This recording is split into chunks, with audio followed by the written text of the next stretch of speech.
Mobile phones اور لیپ top کی معروف کمپنی ایپل نے گزشتہ روز اپنا جدید موبائل آئی فون 15 لانچ کر دیا ہے، جس میں ایک بڑی تبدیلی یہ دیکھنے کو ملی ہے کہ اب ایپل کے ڈیوائسز میں اس کا مخصوص چارجر یعنی لائٹننگ کیبل کے بجائے اینڈرائڈ فونز میں استعمال ہونے والے USB ٹائپ C چارجر کا استعمال ہوگا۔ جہاں کئی سالوں سے یہ سوالات اٹھ رہے تھے کہ آئی فون لائٹننگ کیبل کا استعمال کیوں کرتا ہے، اب یہ سوال اٹھ رہے ہیں کہ لائٹننگ کیبل سے USB-C کی تبدیلی کی کیا وجہ ہے۔ یہ تبدیلی یورپین یونین کے نئے قوانین کی وجہ سے دیکھنے کو ملی ہے۔ یورپی یونین نے سال 2024 کے اواخر تک تمام موبائل ڈیوائسز، لیپ ٹاپس اور ٹیبلیٹس کے لیے ایک ہی کیبل USB ٹائپ C کو استعمال کرنے کی اجازت دی ہے۔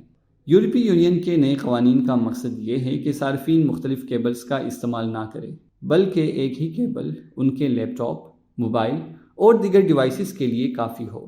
ایک یورپی میگزین میں یہ بھی دعویٰ کیا گیا کہ ایپل کی جانب سے اپنے کیبل کے استعمال کی صورت میں یورپی یونین کے اراکین ممالک میں ایپل پر پابندی کی دھمکی دی گئی تھی۔ تاہم گزشتہ روز آئی فون 15 کے لانچ کے موقع پر آئی فون نے یہ تبدیلی کر لی ہے۔ مزید ایسی ویڈیوز دیکھنے کے لیے ہمارے چینل کو سبسکرائب کریں اور بیل آئیکن کو دبانا نہ بھولیں۔